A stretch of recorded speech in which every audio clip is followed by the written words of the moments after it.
Irmãos, vamos ler o texto de Judas, inicialmente, apenas os versos de número 1 ao número 4. Acompanhe comigo a leitura que será feita na versão NVI.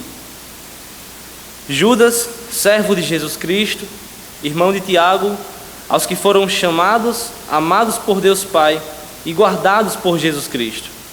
Misericórdia, paz e amor lhes sejam multiplicados. Amados, embora estivesse muito ansioso por lhes escrever acerca da salvação que compartilhamos, senti que era necessário escrever-lhes, insistindo que batalhassem pela fé, de uma vez por todas, confiada aos santos. Verso 4. Pois certos homens, cuja condenação já estava sentenciada há muito tempo, infiltraram-se dissimuladamente no meio de vocês. Estes são ímpios e transformam a graça do nosso Deus em libertinagem e negam Jesus Cristo, nosso único e soberano Senhor.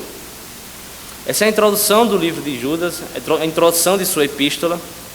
E para que os irmãos possam conhecer melhor, essa carta foi escrita pelo título Judas. Judas este que não é o Iscariotes, Judas este também que não é o apóstolo. Este Judas que escreve é o Judas, irmão de Jesus, que é também irmão de Tiago, como ele se apresenta. Perceba, Judas não utiliza a credencial de irmão de Jesus. Judas se apresenta no verso 1, escravo de Jesus Cristo. Essa é a sua autoproclamação. Judas não se proclamou apóstolo como Paulo faz, pois Judas não era apóstolo. Judas estava no meio apostólico. Ele convivia com os irmãos e com os apóstolos. Interessante que Tiago, a quem ele utiliza como credencial, irmão de Tiago, era uma pessoa importante para a igreja do primeiro século. Atos capítulo 15 vai demonstrar que Tiago liderou a igreja no primeiro concílio, o concílio de Jerusalém. No concílio de Jerusalém foi decidida a questão da introdução dos gentios à comunidade da fé. Então perceba que Judas ele fala aos irmãos, estando não em condição de apóstolo, mas na condição do meio apostólico, na condição de quem vive perto da liderança da igreja. Essa carta que ele escreve é dividida em 3 partes. Primeiro nós temos a ortodoxia, em seguida a ortopraxia e depois a doxologia. Veremos a divisão bem organizada do verso 1 ao 16, ortodoxia, a ortopraxia do verso 17 ao 23 e a doxologia do verso 24 e 25. Quem são os destinatários de Judas? Veja no verso 1, na parte final, aos que foram chamados, amados e guardados.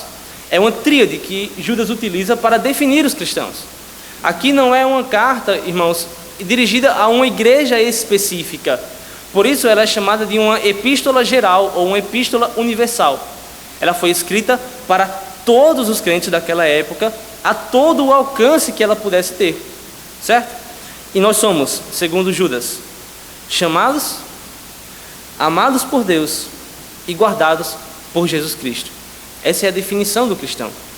Ele é chamado na santa vocação do Senhor, ele é amado por Deus o Pai, e ele é protegido ou guardado por Jesus Cristo, Filho de Deus. E a sua saudação é outra tríade: misericórdia, paz e amor lhe sejam multiplicados. Frutos da graça de Deus em nós. Frutos da graça de Deus no meio da igreja. Misericórdia, paz e amor. Qual é a mensagem de Judas então, irmãos? No versículo 3, ele diz: eu estava muito ansioso para lhes escrever acerca desta salvação que compartilhamos. Mas eu fui impelido, eu me senti obrigado a lhes escrever outra mensagem. Eu tinha uma carta em mente, mas eu fui instado por Deus a lhes escrever outra carta. Talvez aqui nós tivéssemos uma epístola mais parecida com uma teologia sistemática de Judas. Ele queria escrever sobre a salvação, escrever sobre a doutrina da fé, do pecado, sobre a redenção, sobre a santificação, mas o Senhor o chamou você viu no versículo 3, era necessário escrever, insistindo para os irmãos: batalhem pela fé. Lutem pela sua fé. Eu não sei que tipo de pessoa você é. Eu e o meu irmão, a gente nunca se envolveu em nenhuma briga no colégio, porque a gente sempre fugia de briga. A gente sempre era a parte mais fraca. Então a gente nunca entrou em briga.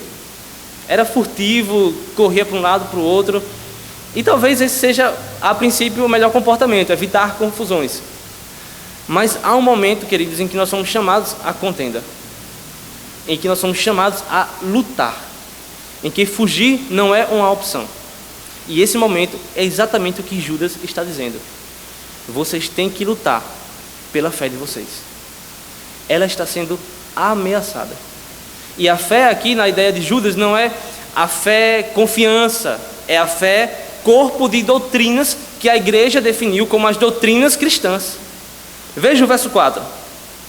Certos homens se infiltraram entre vocês e estão agora no meio de vós, dissimuladamente. Eles estão escondidos, estão aí disfarçados no meio de vocês.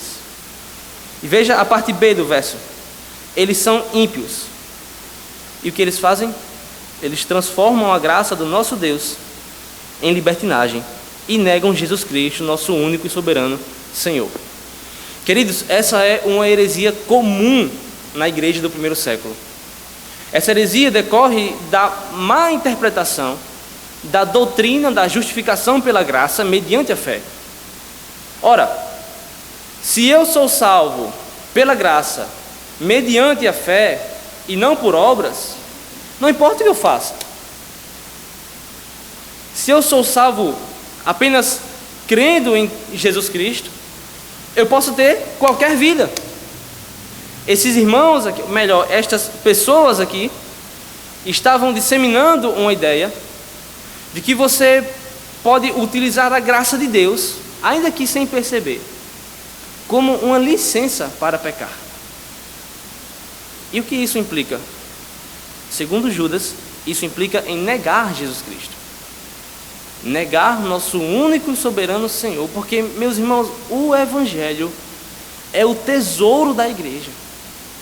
O Evangelho é uma mensagem incomum em seu poder, é uma mensagem incomum em sua substância, e ela não pode ser confundida com nenhuma outra.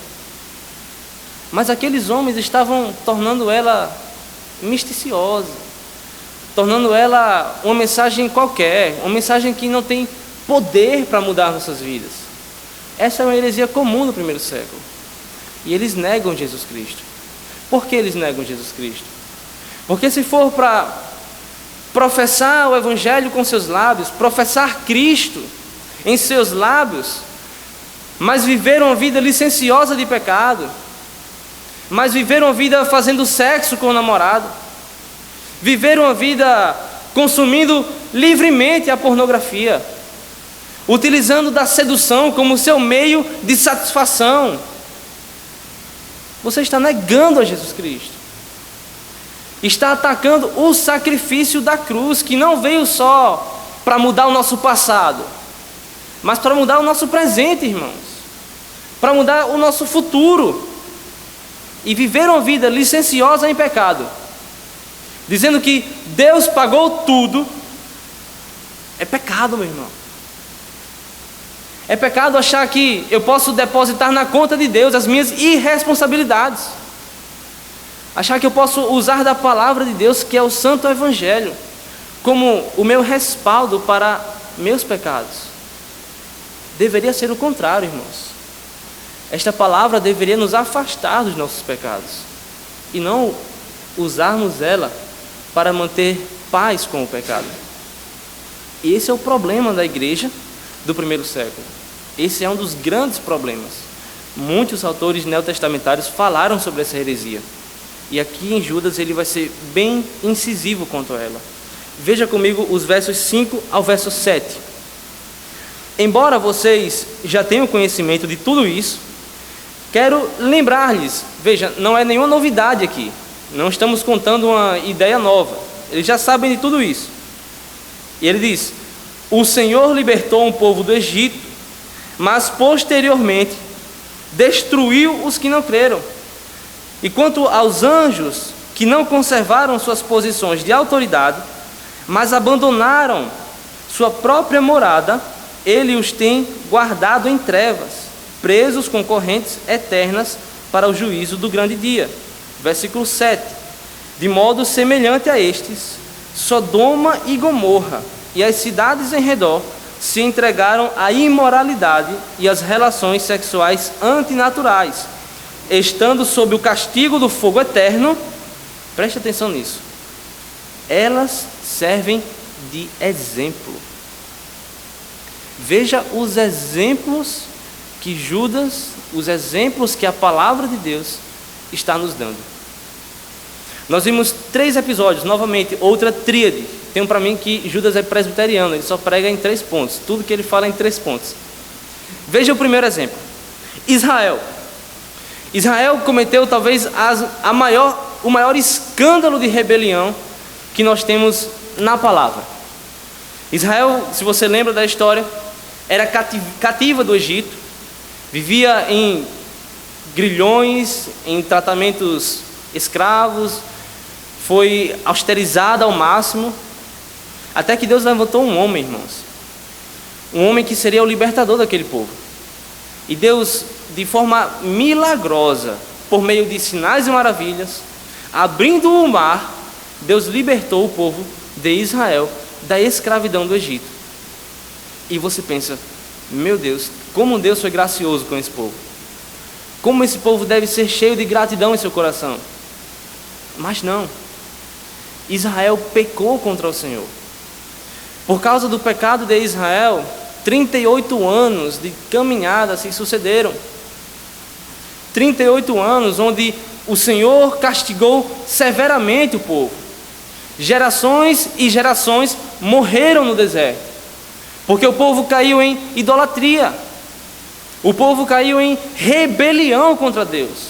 Rebelaram-se contra a graça que os tirou da escravidão e tornaram-se seus próprios senhores. Questionaram Arão, questionaram Moisés, questionaram o próprio Deus. E o resultado disso, Deus os castigou. O segundo exemplo, anjos. Gênesis capítulo 6. Uma história muito absurda, muito estranha também, onde anjos abandonam a sua posição celestial, anjos abandonam a sua posição de autoridade concedida pelo próprio Deus e descem para coabitar com seres humanos. Sabendo que anjos e seres humanos não coabitam, não mantêm relações sexuais mesmo, os anjos descumpriram a ordem sagrada de Deus, abandonaram a sua posição e vieram para a terra. Caídos são eles chamados, anjos caídos.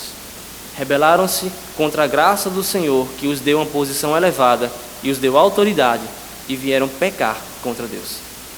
E o terceiro exemplo, Sodoma e Gomorra. Gênesis capítulo 19. A história de Sodoma e Gomorra talvez seja uma das mais drásticas da Bíblia. Era uma região, não eram apenas 2 cidades, mas eram Sodoma, Gomorra e cidades vizinhas, que viviam em uma absoluta impiedade. Um povo que se rebelou de tal forma contra Deus que não sobrou nem o pó daquelas cidades. Se rebelaram contra os mensageiros, tentaram abusar sexualmente dos anjos que Deus enviou àquela cidade para falar com Ló. Resultado, meus irmãos, Deus não poupou nada. O texto bíblico conta que daquelas regiões, Sodoma, Gomorra e cidades circunvizinhas, nunca se ouviu falar de outros povos que habitaram ali. Tão grande foi o juízo. Esses homens de Sodoma e Gomorra, homens e mulheres, viviam atrelados a uma ideia de prazer sexual, especialmente a prática homossexual. Esse era o problema talvez dos mais evidentes na igreja, não, no povo de Sodoma e Gomorra. Esses homens queridos, esses 3 exemplos nos são dados por Judas. E você pensa, nossa, que trágico. É isso mesmo, é trágico. Deus não tolera, meus irmãos, a rebelião. Esteja ela no meio de Israel, o seu povo. Esteja ela nos anjos. Esteja ela em Sodoma e Gomorra. Deus não tolera rebelião. Essas pessoas viviam como se a justiça nunca viesse. Elas viviam como se Deus não fosse julgar os pecados. Elas viviam de modo licencioso. Elas utilizavam dos argumentos sofisticados para viver uma vida de impiedade. E essa é a preocupação de Judas. Vocês são igreja, meus irmãos. Vocês não podem viver como eles. Isso aqui é exemplo para vocês, igreja. Sodoma e Gomorra é exemplo para a igreja. Israel é exemplo para a igreja. Os anjos caídos são exemplo para a igreja. É rebelião no meio da igreja. É libertinagem na igreja. Exemplos para vocês. Vivem habituados com o pecado. Não fazem guerra contra o pecado. Pense, meu irmão. Isso pode não ser só um problema prático. Pode ser um problema de doutrina. De entender o que Deus fez por você. Aqueles irmãos, melhor dizendo, aquelas pessoas estavam no meio dos irmãos. Estavam destruindo a fé dos mais fracos. Acompanhe comigo o verso 8 ao verso 11. Da mesma forma, estes sonhadores contaminam o próprio corpo, rejeitam autoridades e difamam os seres celestiais. Verso 9. Contudo, nem mesmo o arcanjo Miguel, quando estava disputando com o diabo acerca do corpo de Moisés, ousou fazer acusação injuriosa contra ele, mas disse: o Senhor o repreenda. Vamos parar por aqui. Características desses homens. A partir de agora, verso 8, nós veremos várias características destes homens a quem Judas está alertando a igreja. Eles são sonhadores. Eles não possuem, irmãos, fundamento na palavra. Eles são guiados e dirigidos por sonhos, conjecturas, invenções da sua mente. Eles não estão firmados na palavra. A ideia de sonhadores aqui é para fazer uma oposição. Quem está firmado sobre o chão e quem está viajando nas nuvens, sonhando. Eles são sonhadores. Contaminam o seu próprio corpo, e esta é sim uma referência ao pecado sexual. Na lição de Paulo nós vimos como o pecado sexual atinge especialmente o nosso corpo. E rejeitam autoridades. Este ponto é fundamental. Eles estão no meio da igreja. Eles estão no meio de vocês. Mas eles não sabem ouvir os seus líderes.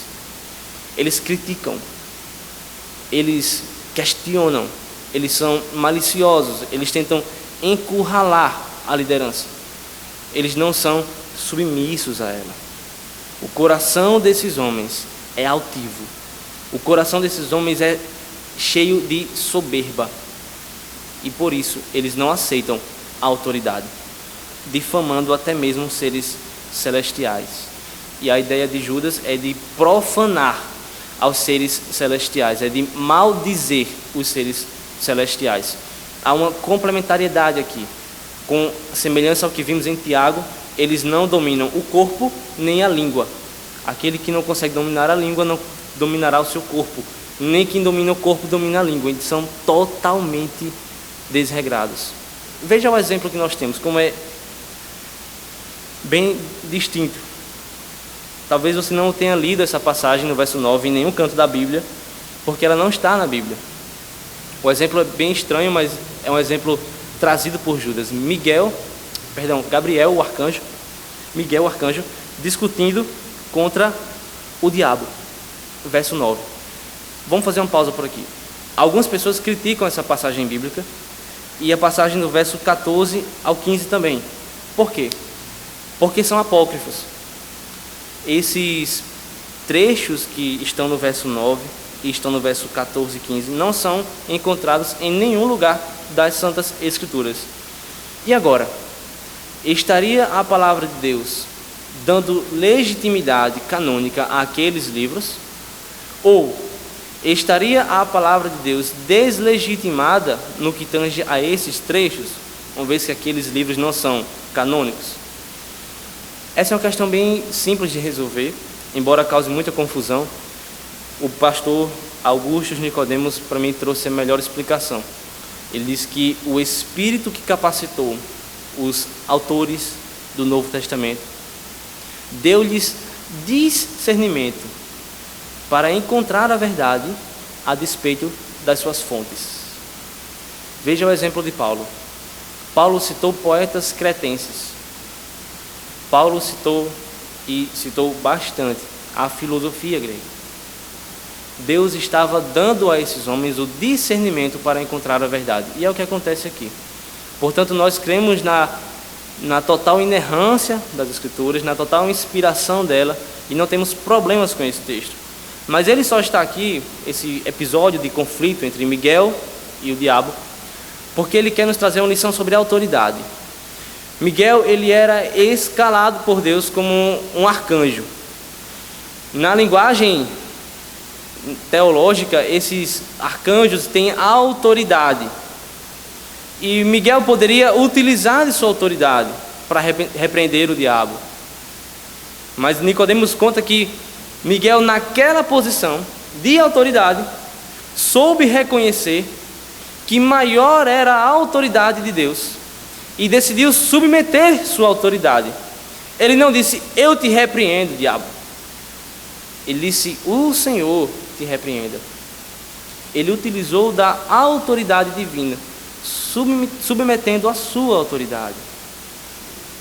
Estes homens, que não são ninguém, querem ser mais do que todos. O arcanjo, que tinha autoridade, foi submisso, mas eles querem mandar em tudo.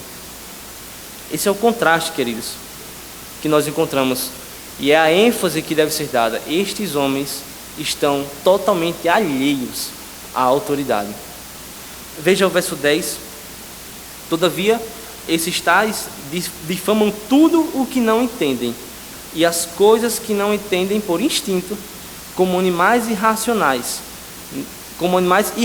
Nessas mesmas coisas se corrompem.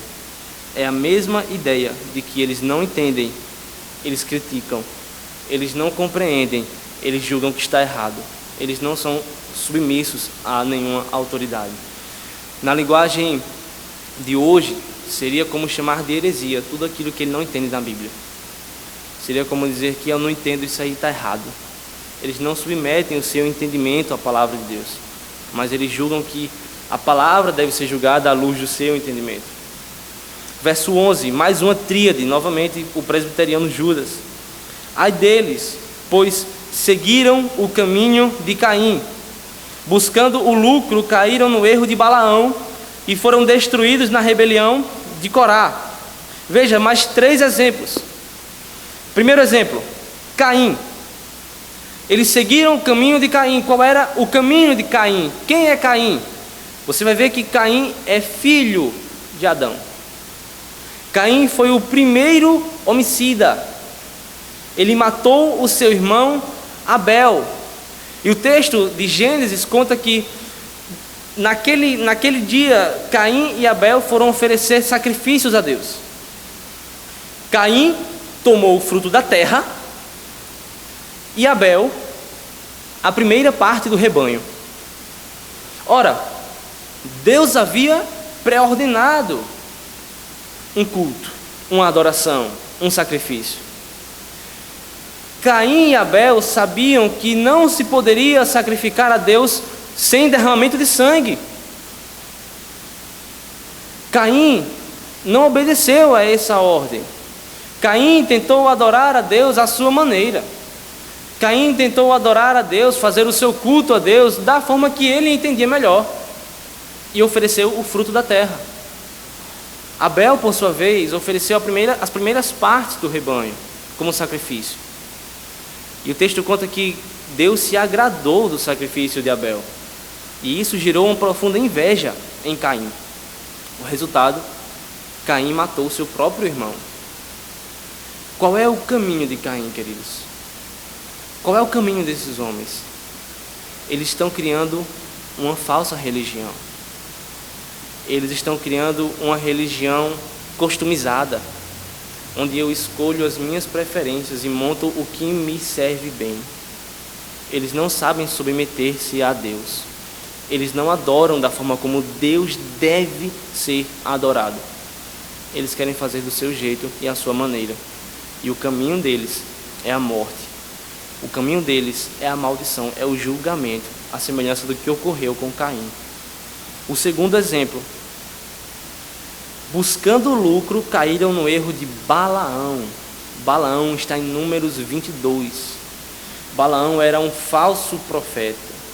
Balaão, ele tinha um dom de profecias. E em certo momento ele foi comprado para profetizar contra Israel. Comprado para profetizar contra o povo de Deus. Deus o impediu. Deus o impediu de profetizar contra o seu povo. Mas o negócio de Balaão era isso: você me paga e eu falo o que você quiser. Você me dá grana e eu profetizo contra quem você quiser. O caminho, o erro de Balaão é fazer do evangelho um mercado. É ser um mercenário da palavra. Ele tem sempre o fim de alcançar benefícios para si. No caso dele, de Balaão, dinheiro. Meus irmãos, eu nem preciso comentar isso aqui. E aqui eu queria entrar no ponto específico antes de passar para o terceiro exemplo. A responsabilidade que Judas está chamando aqui não é para pastores, para mestres, para líderes. A responsabilidade de entrar nessa batalha é para todos os santos. É para todos aqueles que professam crer na palavra de Deus. Você, meu irmão, tem um papel fundamental de exercer a defesa. Nós cristãos somos a resistência, a verdadeira resistência contra o mundo, contra essas heresias que estão difamando a palavra de Deus. Nós temos um papel fundamental. O papel de combater o falso evangelho no Brasil não é só dos pastores que nós amamos ouvir, de Hernandes Dias Lopes, de Nicodemos, os mais conhecidos. O papel de defender a palavra é nosso. O papel de dizer, meu irmão, isso não é a palavra de Deus, é nosso. Você tem um dever. Veja, eu não estou lhe dando uma sugestão, uma opção de vida. Esse é o seu dever, é o seu chamado. Você precisa entrar nessa luta. Melhor, você precisa acordar, pois você já está nela. O terceiro erro, a rebelião de Corá. Eles foram destruídos na rebelião de Corá. Corá, esse episódio citado está em Números 16. O que aconteceu? Haviam 3 homens: Datã, Corá e Abirão. Estes 3 homens insurgiram dentro do povo de Israel, inflamaram o coração dos israelitas durante o deserto para dizer: olha, Arão e Moisés não são líderes de vocês.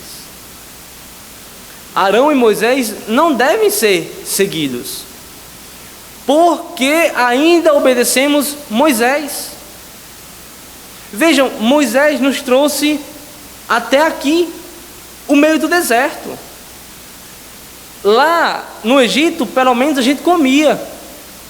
Aqui a gente passa fome. Isso já profanando a providência que Deus trazia para aquele povo.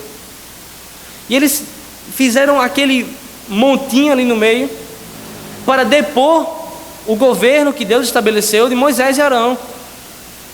Deus, onisciente, utilizou das profecias de Moisés e disse: aquele que se levantar contra a autoridade que Deus constituiu, que caia debaixo da terra.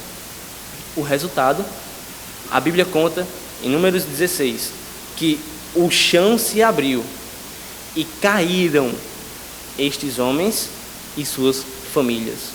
O texto é tão pesado que ele conta que estes homens foram direto para o Sheol, direto para a morte. Eis o tratamento de Deus, queridos, com a rebelião. Eis como Deus age quando a sua palavra é atacada, quando a autoridade da sua palavra é atacada. Estas são características desses homens. A partir de agora, nos versos 12 e 13, nós temos uma contribuição de Judas.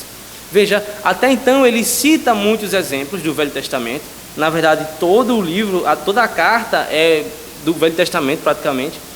Mas agora temos uma contribuição literária de Judas. E ele vai fazer uma coletânea de metáforas. Veja como é interessante, versos 12 e 13.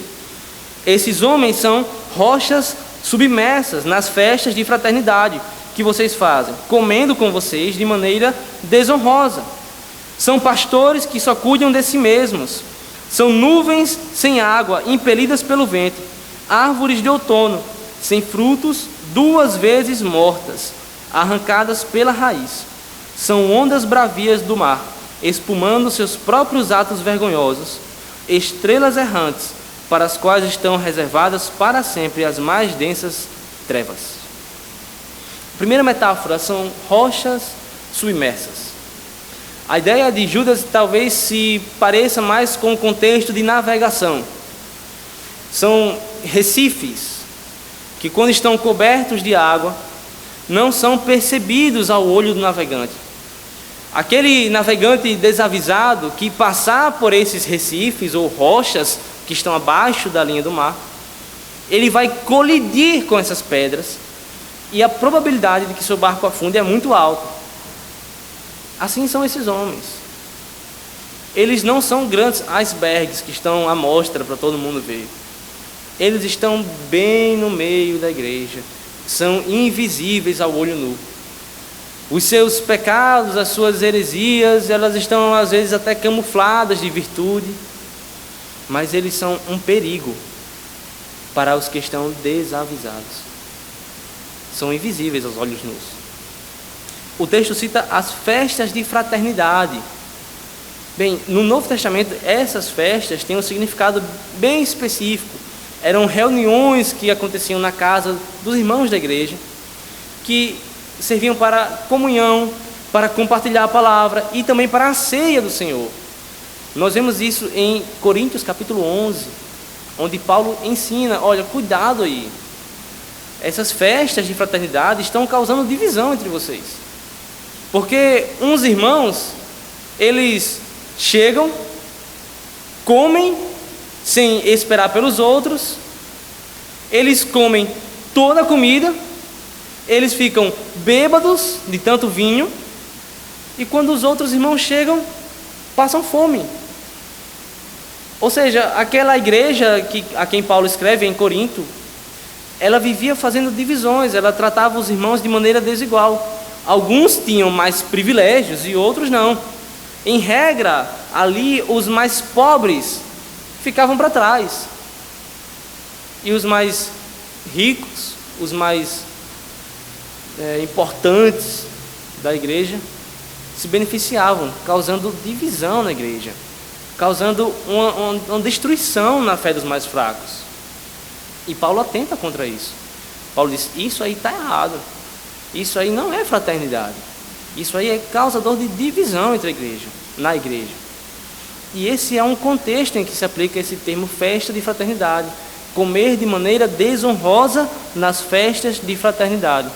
Mas ainda há outra interpretação, também trazida pelo pastor Augusto Nicodemos, onde ele diz que, analisando o contexto, essa desonra ela tem uma semântica muito mais de comportamento licencioso, comportamento imoral. É como se Judas estivesse alertando esses homens assim: olha, na hora de compartilhar a palavra, eles estão bem sentadinhos, bem quietinhos, eles são bem até bonitinhos. Mas na hora de ter comunhão, na hora que se reúnem para comer, eles falam imoralidades. Na hora que se reúnem para comer, as suas linguagens não são as mesmas linguagens do momento de culto. Inclusive, a probabilidade de que eles façam relações sexuais ilícitas, logicamente, no meio da comunhão cristã. Eles aproveitam desses momentos de comunhão, esses momentos de um pouco mais de descontrariedade e pecam, arrastam seus pecados. Veja, querido, esse não é um problema só daquela igreja. Nós não podemos ser duas igrejas. Nós temos que tratar o culto com reverência, mas isso não implica que fora do culto temos que ser irreverentes, imorais, porque ninguém vem para aqui falando imoralidades, ninguém vem para aqui tentando seduzir um ao outro, mas e lá fora? E a comunhão com os irmãos? Esse é um problema que Judas tem em mente, é uma preocupação de Judas. Como vocês têm comunhão? A comunhão de vocês não pode ser qualquer uma. Vocês são santos. O mundo se comunga de uma forma, vocês de outra. Vocês não podem estar no culto e sair daqui a pouco para falar imoralidades, para ter comportamentos imorais, pecaminosos. Nossa, que evangelho é esse? Isso causa divisão na igreja. E é um problema que Judas identificou e que nós temos que estar atentos. A segunda metáfora que ele utiliza são pastores que só cuidam de si mesmo. Isso implica naquela despreocupação com o mais fraco. Eles não estão nem aí se tem um irmãozinho novo na igreja, se tem um irmãozinho que está começando na fé, se tem um irmãozinho que acha que bebida alcoólica é pecado. Eles bebem nas suas festas, na frente de quem for. Isso é pecado, meus irmãos. Isso é pecado. Você pode ingerir bebida alcoólica, mas se tem um irmão novo na fé, se tem alguém que acha que isso é pecado, você não está autorizado a ultrapassar a fé desse irmão, a atropelar a consciência desse irmão. O pecado, ele é muito mais evidenciado com relação à bebida alcoólica pela maneira como os irmãos faziam isso, como se não importasse o que o outro acha. Veja, é a mesma sistemática. Você estaria usando a palavra de Deus para destruir a fé dos irmãos. Estaria usando a palavra de Deus como respaldo para pecar. E o que seria esse pecado? A sua maneira irreverente, a sua maneira pecaminosa de beber. Isso é pecado. Nós temos que ter muito cuidado com isso, especialmente nós presbiterianos. Amém, irmãos? A próxima metáfora ele utiliza são nuvens sem água impelidas pelo vento, árvores de outono sem frutos, 2 vezes mortas, arrancadas pela raiz. A ideia é de frustração. Imagine, eu sou um agricultor, estou preparando a minha terra porque vi uma grande nuvem se aproximar. Preparei a terra, fiz tudo direitinho e a nuvem passa. Passa e não derrama uma gota de água. Frustrou. Eu esperava que ela me desse algo. Eu esperava que ela contribuísse comigo. Mas não. É como uma árvore de outono. Ela nem me dá sombra porque suas folhas caíram. E ela nem me dá frutos porque não tem raiz. São esses homens. Eles não beneficiam a igreja. Eles não abençoam a igreja. Esses homens e mulheres que estão envolvidos com este pecado, com esta heresia, eles frustram nossas expectativas. Nós olhamos para eles e pensamos, eles vão abençoar a minha vida. Eles vão me fazer um cristão mais sério. Eles vão edificar a minha fé. Mas eles colocam ela para baixo. Problemas do pecado, problemas de uma heresia. A próxima metáfora são ondas bravias do mar espumando seus próprios atos vergonhosos. Aqui, para quem mora em João Pessoa, é bem fácil entender. Se você já foi ao Réveillon, lá no Busto ou naquela região da praia, você deve lembrar como a praia fica horrível. Sujeira, latas de cerveja, saquinhos de pipos e tudo. No último ano, eu me lembro que eu saí da casa da minha avó e fui encontrar a família de Rafa. E eu parei num ponto da praia, mas ela estava num outro lugar. E eu fiquei andando uns 15 minutos. E como ela estava na beira do mar, assim, com a família, eu fui andando pela beira do mar. E aqueles foram os piores 15 minutos da minha vida. Porque tinha gente no chão, tinha saco de comida, tinha saco de gelo, tinha tudo. E as ondas vinham e arrastavam aquela sujeira. E aquela espuma misturada com sujeira e horrível, para nunca mais. Mas eu respeito quem gosta também. Qual é a ideia dele? Esses homens passam e deixam suas sujeiras. Eles passam e deixam os seus atos vergonhosos. Eles mancham. Eles não são como uma onda limpa, uma praia limpa. Eles saem levando sujeira. Para mim, para você, para o irmão mais fraco, para o irmão mais forte na fé, para toda a igreja. Eles derramam sujeira e vergonha. A última metáfora são estrelas errantes, para as quais estão reservadas para sempre as mais densas trevas. Estrelas errantes ou estrelas cadentes, elas não estão bem posicionadas no mapa estelar. Elas não servem para dar direção para aqueles que estão navegando. Elas não estão ali guiando aqueles que precisam de orientação. Elas riscam o céu por um tempo e se apagam e nunca mais serão vistas. E isto acontece com todos os homens que seguem essas estrelas. Eles caem no engano, um cego guiando o outro, e os dois para a mesma cova. Se perdem na escuridão. São exemplos que Judas trouxe para nós. E aproximando-se já da parte final da ortodoxia, que é a maior parte da carta, ele fala, versículo 14: Enoque, o sétimo a partir de Adão, profetizou acerca deles. Veja a profecia de Enoque. Detalhe, só para relembrá-lo, não está em nenhuma outra passagem da Bíblia. Ele foi extraído de um livro chamado Apocalipse de Enoque, mas que Deus deu aos homens capacidade sobrenatural de discernir a verdade, até mesmo neste livro. Veja comigo a mensagem de Enoque.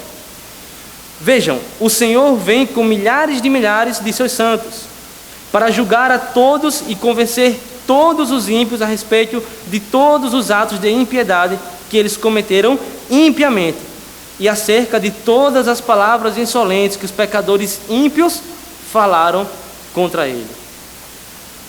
Eis, queridos, o julgamento. Deus, que por sua graça observou o comportamento, as palavras impiedosas desses homens, virá para julgar. E essa será uma grande surpresa para muitos. Eles que viviam a sua vida, como eu disse, não acreditando que um julgamento viria, não esperavam um julgamento, achavam que estava tudo tranquilo. O julgamento virá. E virá para convencer todos os homens da sua impiedade. Não haverá naquele tribunal uma defesa aceitável. Eles ficarão calados. Eles não terão argumentos contra Deus. No grande dia do Senhor, quando Ele julgar as nações, todos os pecados serão punidos direta e pessoalmente por Deus. Veja, meu irmão, atente para isso. Isto é exemplo, como nós lemos, para nós, igreja. O Senhor julgará a impiedade. Deus não tolera a impiedade, seja ela de Israel, seja ela dos anjos, de Gomorra, seja ela desta igreja, deste século. Deus não tolera a impiedade no meio do seu povo. E ele virá com o julgamento. E agora é interessante, esse é um dos versículos mais importantes do texto, o versículo 16. Qual é então a preocupação de Judas com a doutrina? Qual é então a preocupação de Judas? Por que tanta preocupação, Judas, com o corpo de doutrinas, com a fé dos irmãos? Porque sem essa fé, queridos, sem este evangelho, nós produzimos um outro tipo de fruto. Não um fruto de santificação, mas um fruto de impiedade. Judas não está preocupado se você vai passar no vestibular teológico. Judas está preocupado que você não tenha uma vida de impiedade, que você não se engane achando que por estar no meio da igreja você está em conformidade com a palavra de Deus. A preocupação de Judas é, portanto, com a sua vida prática, meu irmão. É preocupação com o seu comportamento. Porque quando a gente pensa em falsos profetas, a gente lembra dos pregadores da prosperidade, dos pregadores do misticismo. A gente pensa daqueles homens que estão nos púlpitos, nos palanques, nas telas de televisão. A gente sempre pensa em palavras. Mas o falso evangelho não é só proclamado por palavras. O falso evangelho é proclamado pelos nossos atos. O falso evangelho também é proclamado pelo nosso comportamento. Meu irmão, nós propagamos o falso evangelho quando nós professamos fé em Jesus Cristo, mas vivemos em impiedade. Nós proclamamos o falso evangelho não só quando a gente fala as heresias ou quando a gente fala as coisas erradas. A gente propaga um evangelho falso quando a gente vive de modo errado, quando a gente se comporta em desconformidade com a palavra de Deus. Nós somos, alguém já disse, a carta que o mundo lê. O que as pessoas leem em você, meu irmão? Quando olham para você e sabem que você tem a fé cristã, mas observam aqueles atos, observam aquelas condutas, observam aquele comportamento e dizem: será mesmo que o evangelho é isso? Todos nós temos que estar em alerta quanto a isso, irmãos. Esse problema de ser um falso pregador, um falso mestre, melhor dizendo, não é só um encargo para os que pregam a palavra aqui, mas para todo cristão que professa com os lábios uma coisa, mas que vive outra coisa. Quando a gente pensa nessa ideia de julgamento, a gente já para lembrar as piores espécies de criminosos e os julgamentos mais... Nossa, veja o versículo 16. Veja características desses homens que serão julgados por Deus. Verso 16. Essas pessoas vivem se queixando, descontentes com a sua sorte.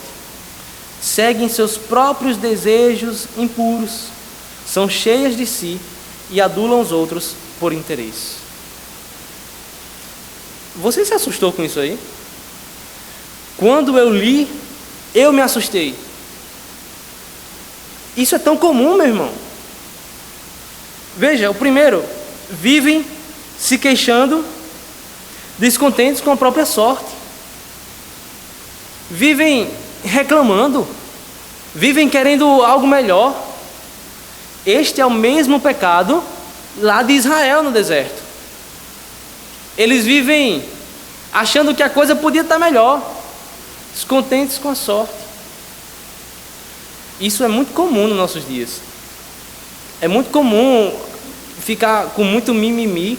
É muito comum crianças muito mimadas, adolescentes mimados, jovens mimados. Mas isso aqui é uma rebelião contra Deus. Sabe por quê? Porque estar descontente com a própria sorte, é acreditar que as coisas poderiam ser melhores. É acreditar que, nossa, há uma forma de existir que é melhor do que essa que eu estou vivendo. No fundo, queridos, isso é uma rebelião contra Deus. Porque se você crê que Deus é soberano, você estaria dizendo: Senhor, eu no seu lugar faria melhor. Se eu estivesse aí, Deus, sendo todo-poderoso, sendo soberano, eu faria melhor.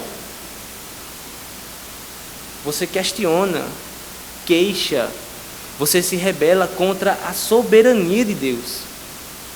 E diz: se eu estivesse no seu lugar, eu faria muito melhor.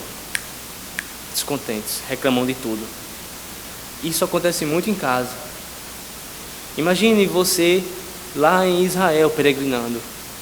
Se você estaria de acordo com o seu comportamento em casa com seus pais, entre aqueles que foram poupados ou aqueles que foram exterminados por Deus por causa da sua rebelião. Veja a diferença, meu irmão, desse tipo de pessoa para o velho apóstolo das cadeias, que disse: eu aprendi a estar contente em qualquer situação.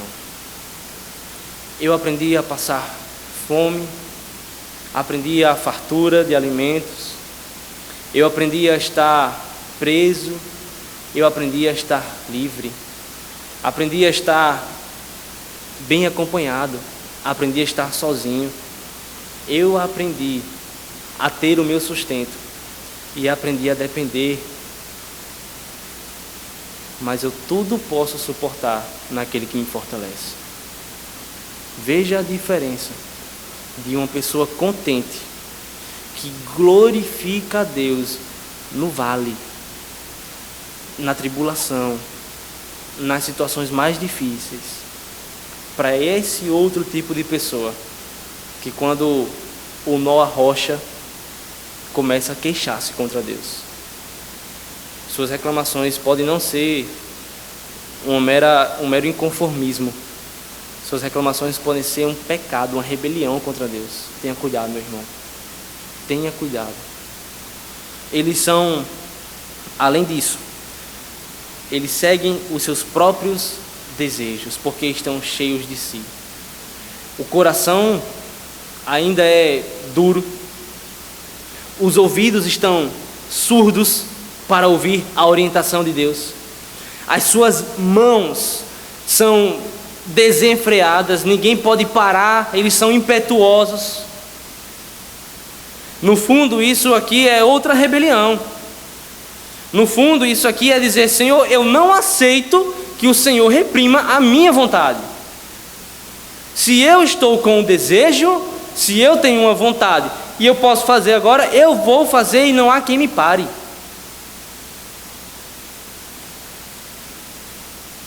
Eu cometo aquele pecado.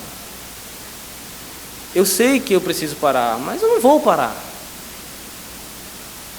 Eu vou viver com ele um dia, uma semana, alguns meses, um ano inteiro, vários anos da minha vida. E eu não vou parar.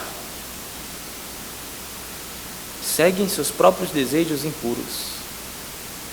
Isto é um problema que nós identificamos em nosso coração. É outra rebelião contra Deus, que não aceita que Ele é Senhor e eu escravo. A terceira de suas comparações, eles adulam os outros por interesse. É outra rebelião, queridos. Adulam as pessoas, os elogios deles são por interesse. As amizades deles sempre visam apenas o que eles podem receber de volta. Eles se aproximam dos outros pensando em si mesmos. Eles querem a companhia dos outros para beneficiar a si mesmos. Eles adulam aos outros por interesse. É outra rebelião. Por quê? Porque no fundo esses homens não confiam na providência de Deus. Descortinando esses homens, eles são seres que se levantam contra Deus e falam: eu não acredito que você vai cuidar de mim, só porque você cuida até das aves e das plantas. Eu não acredito nessa sua providência. Por isso eu vou confiar nos outros. Por isso eu vou buscar nos outros. Eu vou enchê-los de elogio, vou ser amigo deles. vou adular eles por interesse, porque eu espero que eles me retribuam, já que eu não confio na providência que você tem para mim. Eis outra rebelião. Você já pensou nos amigos que tem? Já pensou se eles são iguais? Você tem amigos sempre da mesma classe social? Amigos sempre do mesmo pensamento? Ou amigos sempre muito, sabe, aquela coisa?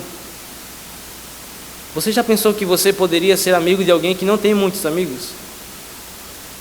Já pensou que, por causa do pecado, muitas pessoas procuram apenas as melhores pessoas para ser amigo? Poucos observam aqueles que estão nos escanteios da igreja, nos escanteios da faculdade, da escola, do cursinho. Poucos observam aqueles que são mais reprimidos. Eles precisam de amizade cristã. Eles não precisam de adulação, de elogios, de nada disso. Mas você pode contribuir com a vida deles, tornando-se amigo. Isso sim é uma prática cristã genuína. E não buscar a amizade por interesses. Amizades com interesses egoísticos, com interesses em si mesmo. Nós devemos sim, meus irmãos, pensar sobre isso. Veja, portanto, que essa primeira parte de ortodoxia termina com uma ideia bem diferente da que a gente pensa sobre aqueles homens que serão julgados. Não serão só os homicidas, latrocidas, estupradores, corruptos, traficantes.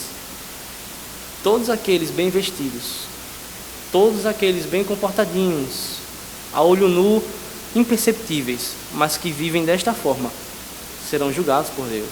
E é por isso que essa carta é tão dura, porque ela nos mostra que muitos de nós, queridos, estamos envolvidos com estes pecados. Talvez não haja ninguém aqui que tenha escapado de todos eles. Pelo menos em um você caiu, como eu caí neles também. E a parte ortodoxa da carta termina, e nós entramos para a parte da ortopraxia, que, a semelhança dos outros escritores bíblicos, ela é bem menor também. Do verso 17 ao 23, nós temos 3 imperativos. Novamente, o presbiteriano Judas nos diz: lembrem-se, edifiquem-se e mantenham-se. São 3 imperativos no verso 17, 20 e 21. Lembrem-se, verso 17. Todavia, amados, lembrem-se do que foi predito pelos apóstolos de nosso Senhor Jesus Cristo. Eles diziam: nos últimos tempos haverá zombadores que seguirão seus próprios desejos ímpios. Estes são os que causam divisões entre vocês, os quais seguem a tendência de sua própria alma e não têm o Espírito. Lembrem-se do que foi dito a vocês. Lembrem-se da palavra do Senhor. Cristo, meus irmãos, anunciou a vinda destes falsos profetas em João capítulo 10, por exemplo. Talvez um dos textos mais belos da palavra de Deus, onde ele se faz na metáfora o pastor das ovelhas. Ele fala: eu sou o bom pastor, a porta por onde entram as ovelhas. Este bom pastor dá a vida pelas ovelhas. Mas cuidado, há outro personagem, ladrão.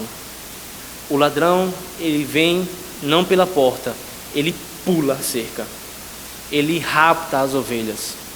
Mas quando o lobo aparece, o ladrão abandona as ovelhas e elas são destruídas, mortas pelo lobo.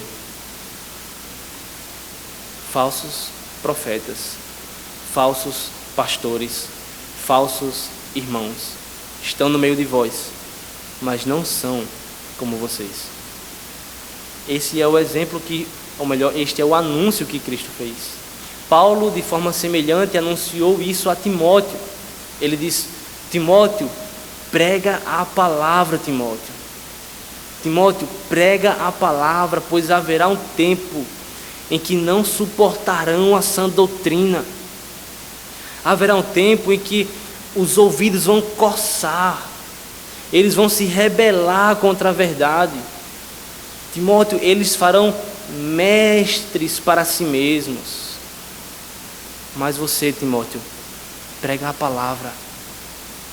Prega somente a palavra. Paulo anunciou, os apóstolos anunciaram a chegada desses homens no meio da igreja.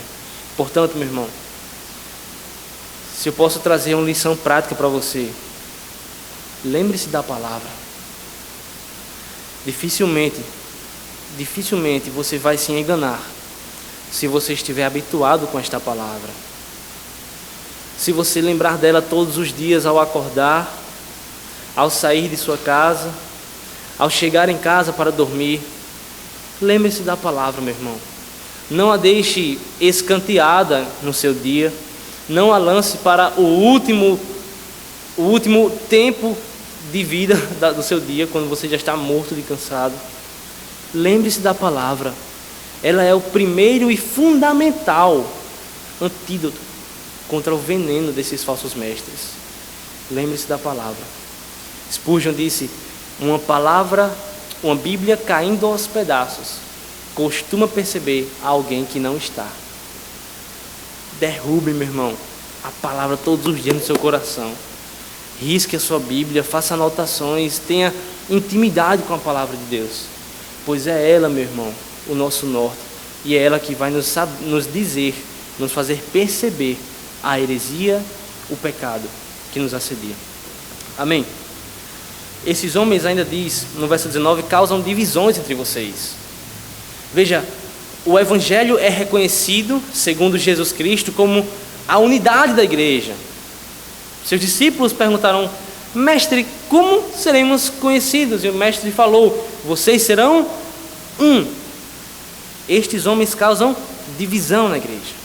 Veja o que Efésios capítulo 4, versículo 4 a 6 diz. Paulo anuncia à igreja: há um só corpo e um só Espírito, como também fostes chamados em uma só esperança da vossa vocação, um só Senhor, uma só fé, um só batismo, um só Deus e Pai de todos, o qual é sobre todos e por todos e em todos.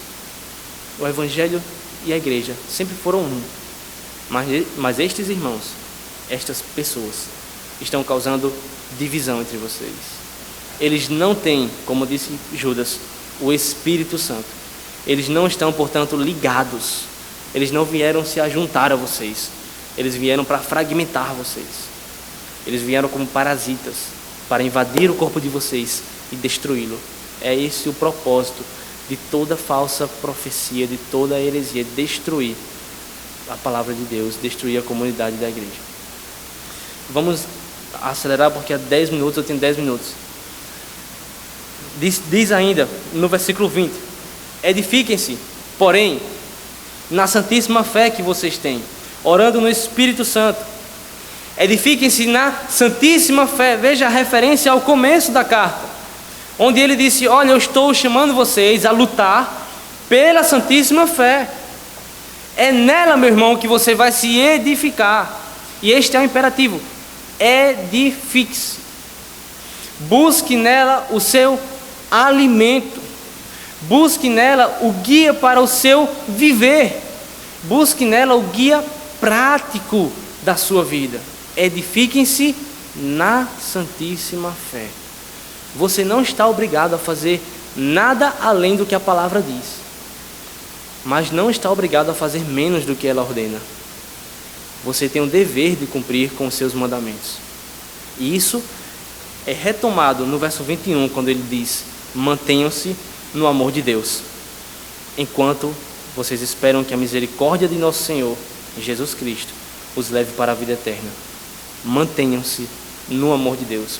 Como eu vou me manter no amor de Deus? O que significa? Há uma passagem onde Jesus explica isso bem claro. João capítulo 15, versículo 10, ele fala: se guardardes os meus mandamentos, permanecereis no meu amor, do mesmo modo que eu tenho guardado os mandamentos do meu Pai e permaneço em seu amor. Mantenha-se no amor de Deus. Ele está dizendo: obedeça, meu irmão. Obedeça à palavra de Deus. Não importa o preço. A nossa fé é a fé dos mártires. Homens morreram por isso aqui. Nós não estamos autorizados, queridos, a julgar a conveniência da obediência, se ela me é agora ou não conveniente. Nós temos o dever de obedecer. Enquanto os ímpios não podem se manter no amor de Deus porque estão debaixo da condenação, nós podemos obedecer a Deus e nos manter em seu amor. Enquanto os ímpios esperam pela condenação, nós esperamos pela misericórdia que nos levará para a vida eterna. Amém? A tratativa que devemos ter com esses homens, qual é? Judas nos mostra 2 grupos de pessoas.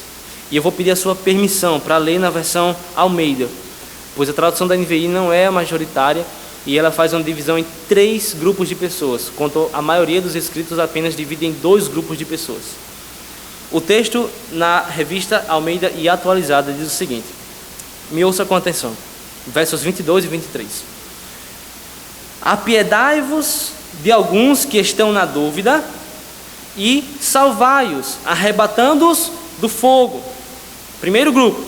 Segundo grupo, de outros tende misericórdia com temor, abominação até a túnica manchada pela carne.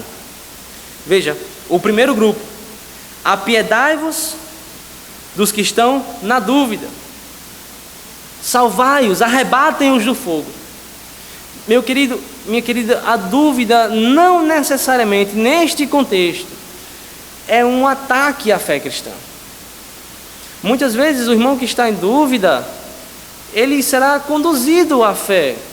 A dúvida nem sempre ela é, como disse, uma ofensa à fé. Por vezes a dúvida é um caminho pelo qual passamos até a fé. Outra coisa é se rebelar contra a palavra. Outra coisa é provar sua incredulidade contra a palavra. Nós devemos olhar para aqueles irmãos que estão aparentemente seduzidos, envolvidos ali com o pecado desses homens e ter misericórdia deles.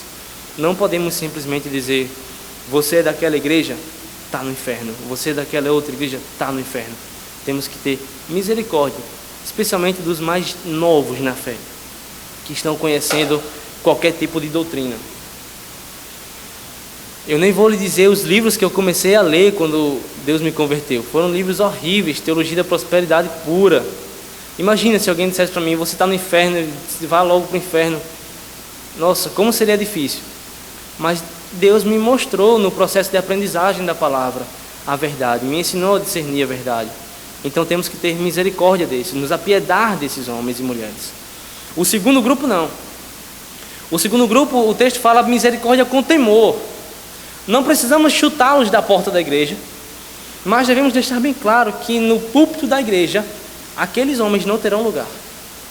Que quando a pregação for ministrada, eles não serão aqueles que vão dirigir a mensagem. Os seus ensinos não serão os dominantes na igreja.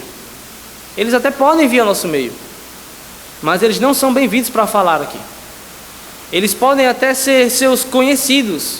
Você pode ter amigos que são grandes falsos profetas. Não estou falando só de pregadores, mas de pessoas que vivem dizendo que são cristãs, mas praticam uma outra coisa que não é o evangelho.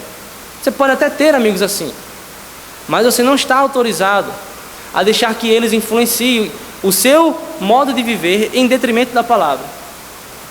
Você não está autorizado em nome da boa convivência, em nome de manter as relações de amigos, manter aquela coisa bonitinha. Você não está autorizado a negociar a sua fé. Não está autorizado. E isso não é virtude, viu, meu irmão? Isso não é, que ser humano tolerante. Não, isso é pecado. Isso é pecado.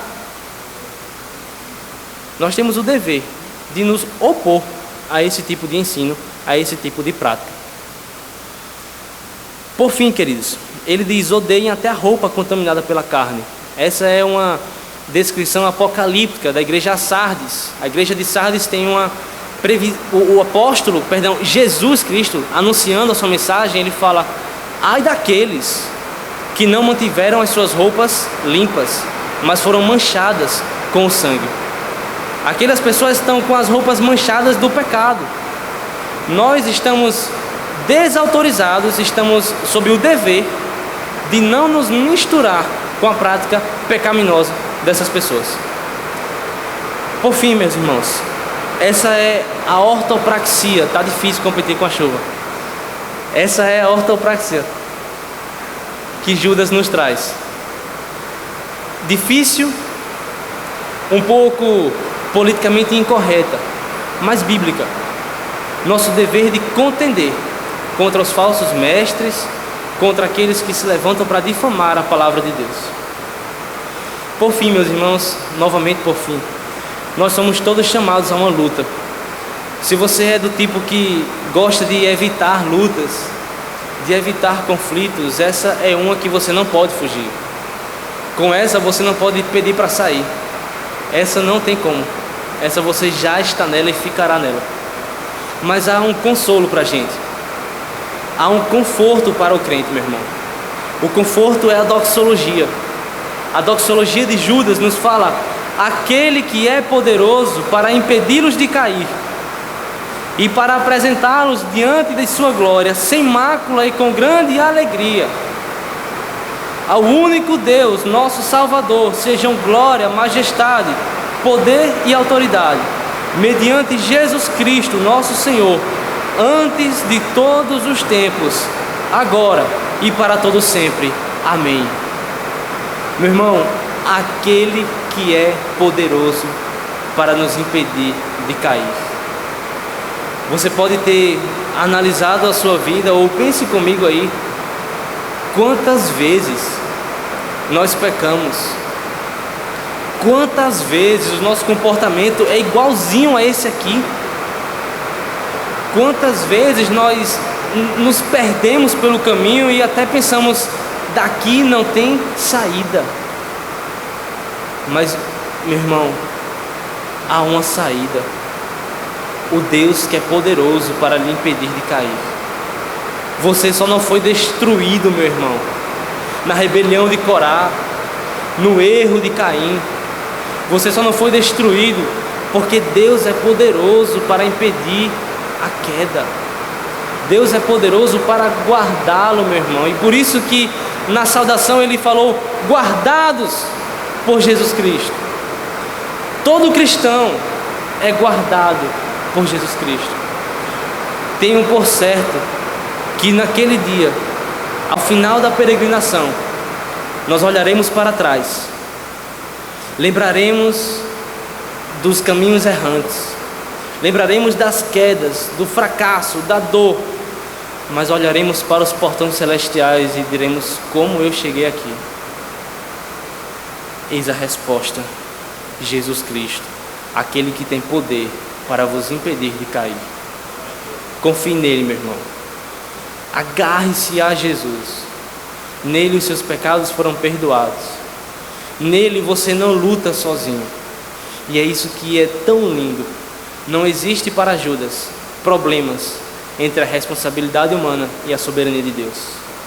Ele não chama a luta, mas ele fala: o Senhor é quem vos guarda. Você deve lutar, batalhar, mas é o Senhor quem te guarda. No final das contas, meus irmãos, sempre foi Deus. Eu concluo com as palavras de Russell Shedd, quando disse: triunfo não é a ausência de batalhas.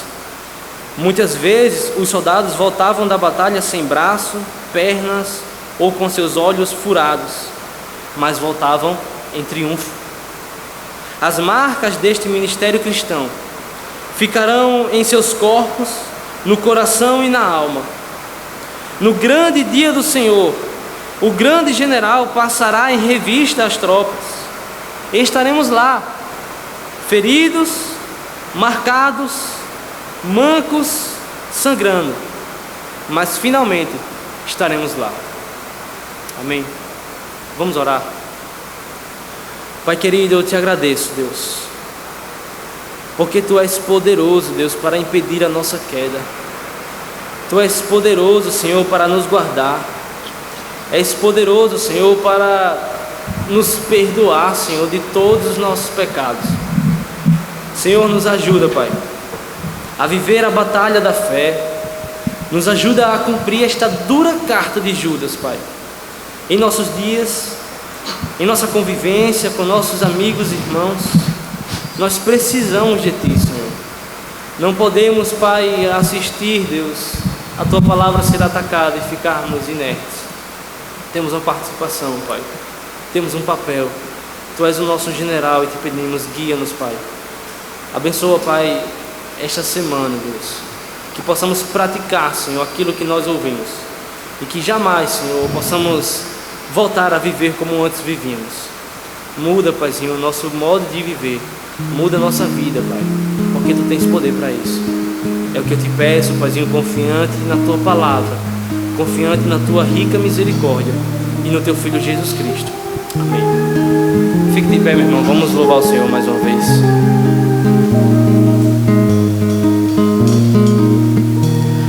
Sozinho e ferido, cansado e faminto, que estão